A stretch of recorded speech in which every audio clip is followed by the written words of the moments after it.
Hoje nós vamos ter aquela conversa sobre comunicação não violenta.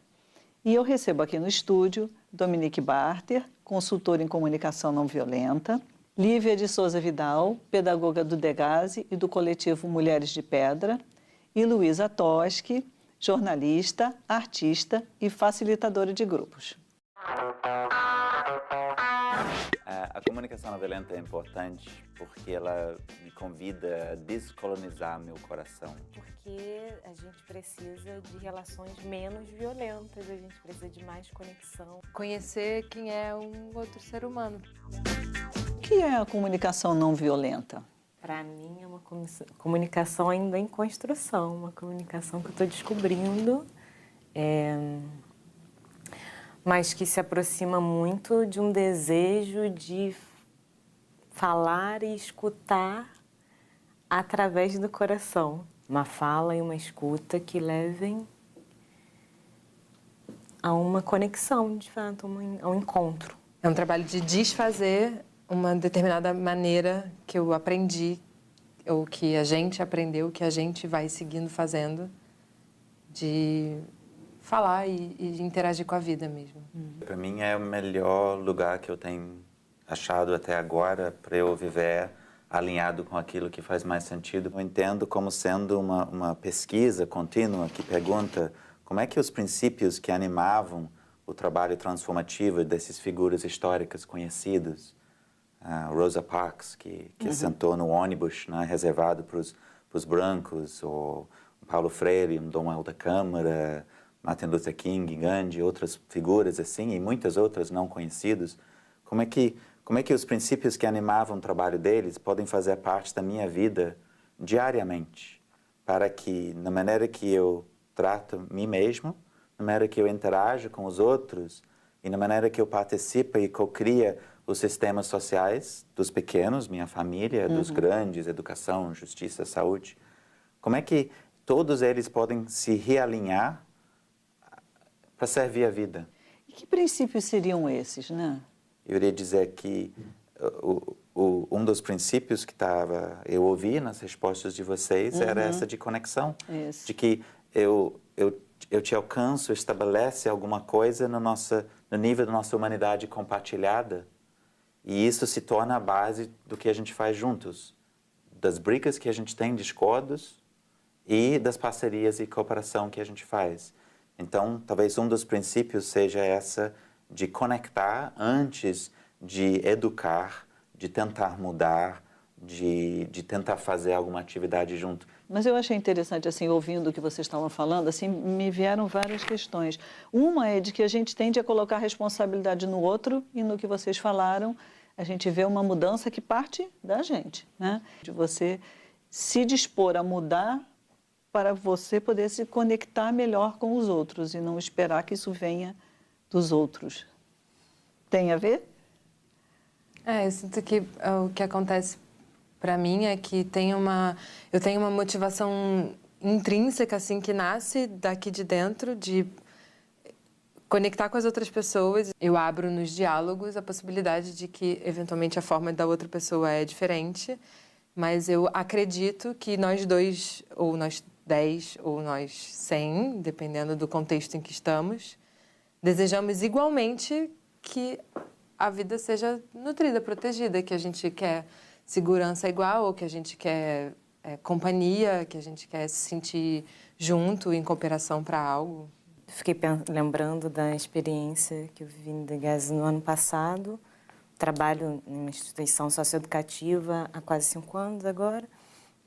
E no ano passado nós estivemos em alguns espaços, alguns seminários, em que os adolescentes foram convidados para participar como plateia em um evento que estava sendo falado, tinha falas sobre eles, e um desejo muito grande de falar com eles, mas a fala, as pessoas ao falarem diziam, a gente está usando um juridiquês. Aí só o fato de pensar, ela queria falar com eles, mas só o fato de usar o termo juridiquês já estava indicando as dificuldades dela de se conectar. Nós pensamos no mês de junho, não, a gente precisa então criar um espaço de conversa com eles, em que a gente possa ter eles também como protagonistas desse seminário, em que a gente possa ouvir e aprender com eles sobre essa instituição onde a gente trabalha.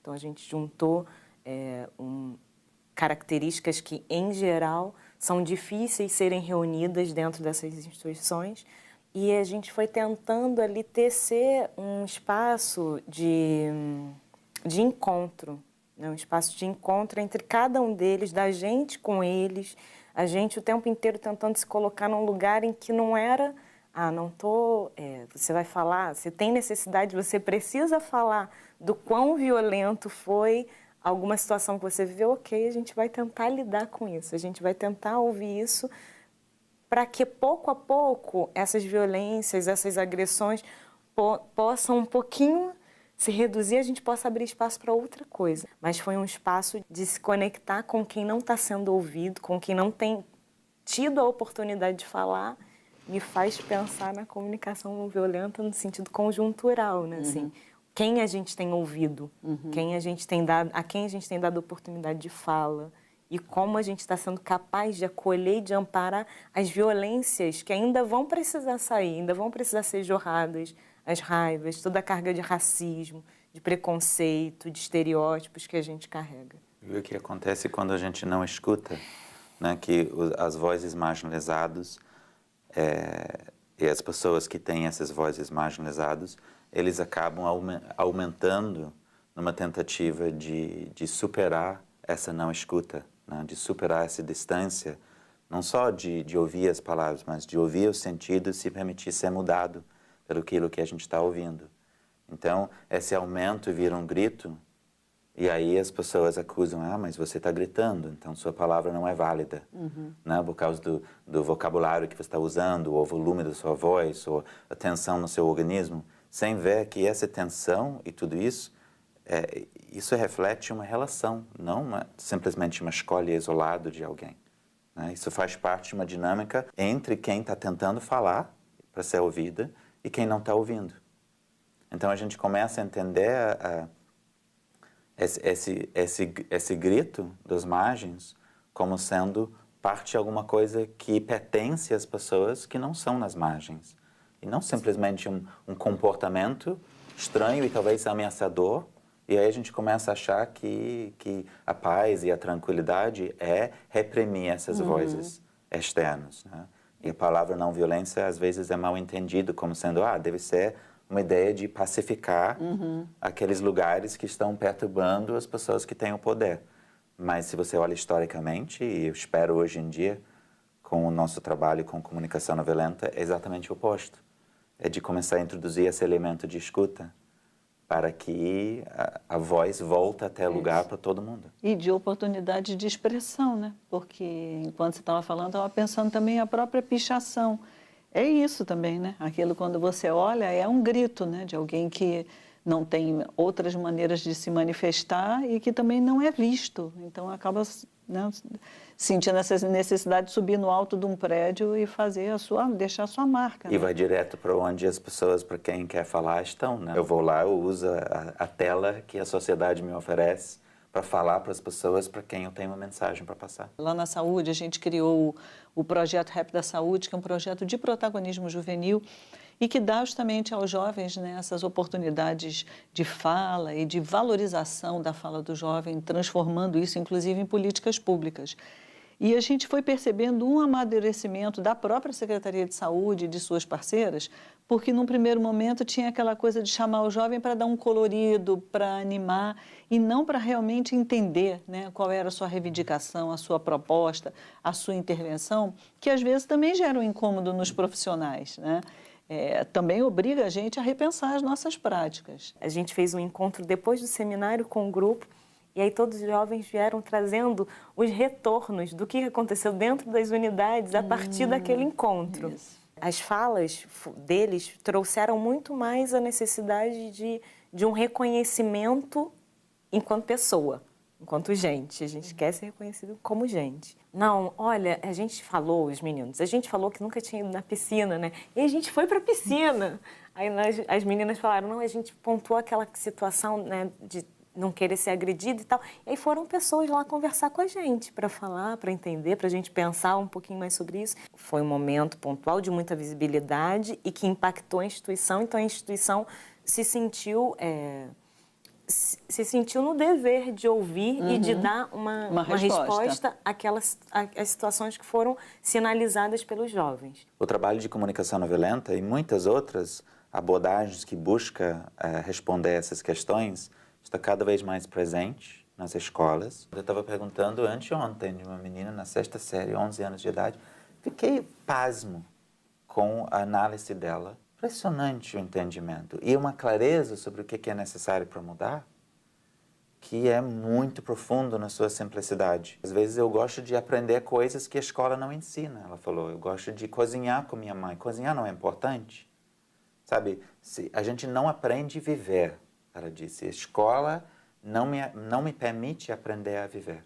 Só me prepara para um trabalho e aí esse trabalho me prepara para mais coisas. Quando é que eu vou aprender a viver? Precisamos escutar mais os nossos alunos, né? E o que você fala, essa coisa, né, de realmente a escola é um celeiro, assim, importantíssimo, né, para essa questão da construção de relações humanas, né? Como tornar esse espaço, né, um espaço de mais diálogo, de mais troca? A primeira coisa eu acho que é escutar. Quando eu escuto, o rótulo se desliga um pouquinho e eu vejo por trás do rótulo uma pessoa. Uma pessoa. Mas para a gente escutar, a gente também precisa estar preparado. If I share something with you that's very difficult, I'd rather you say, I don't even know what to say right now, I'm just so glad you told me. Because the truth is, rarely can a response make something better. What makes something better is connection. A questão é o quanto recurso eu tenho de um sistema de apoio para poder fazer essas distinções e ver o ser humano, apesar do jeito que ela age, apesar das coisas que ela fala. O que eu tenho sentido em relação a isso é que tanto mais pessoas eu tenho ao meu redor que conseguem me ouvir nessa qualidade, maiores são os passos que eu consigo dar em relação a projetos ou trabalhos ou investigações pessoais e profissionais o tempo inteiro. Como é que a gente consegue baixar o nível de reincidência, né? Num contexto dos jovens que estão em conflito com a lei? Como é que a gente consegue diminuir o número de dias que o professor sai da escola com problemas de saúde? É diretamente conectado à presença de um sistema de apoio que me possibilita viver os relacionamentos como sendo a base de tudo que a gente faz. Quando você estava falando, eu estava pensando também, a gente fala um pouco das questões institucionais, mas a gente tem que pensar um pouco na questão da família, por exemplo, né? Como a gente pode construir mais diálogo? O diálogo é uma conversa que avança somente à medida que a mensagem mandada é a mensagem recebida. Então, muitas vezes você tem um monólogo em série, uma pessoa fala, outra fala, outra fala, outra fala, parece ping-pong. Assim, e não tem um momento em que eu checo se eu estou te ouvindo bem. A gente presume que estamos. Em família, então, é muito forte a tendência, mas eu já conheço. Já conhece seu jeito, já sei como é que é isso. Né? Você fala a primeira palavra, outra, já ouvi tudo isso antes. Então, se a gente não pausa para checar se a gente está entendendo a mensagem única daquele momento dessa pessoa, há muito pouca chance de ter uma real conexão entre as pessoas. Aí todas as parcerias básicas começam a se desfazer. Eu acho que essa de recuperar o significado real de diálogo como sendo uma conversa construída a dois, cujo fim não pode ser determinado por nenhuma pessoa. A gente vai descobrir, não decidir quem a gente é hoje. Fico lembrando de várias situações dos grupos de prática e das situações em que a gente está realmente tentando olhar. São um conjunto de pessoas que se encontram semanalmente e que tentam olhar para a forma como elas estão se comunicando. E é muito comum que as situações de família e interpessoais apareçam. Né? E aí tem algumas coisas que estão querendo aparecer e que tem muita dificuldade de, tipo, se expressar. Às vezes a pessoa nem tá se dando conta de que tudo que ela tá querendo é manter a conexão. Só o fato de escutar é como se a gente estivesse dando um abraço na pessoa, né? Se a gente consegue olhar para a potencialidade, para a potência, para o que vibra, para o que, né, pro que brilha no outro, acho que isso tem, né, uma inteligência muito importante que a gente precisa reativar. Mom, are you ready to be his friend? Yes.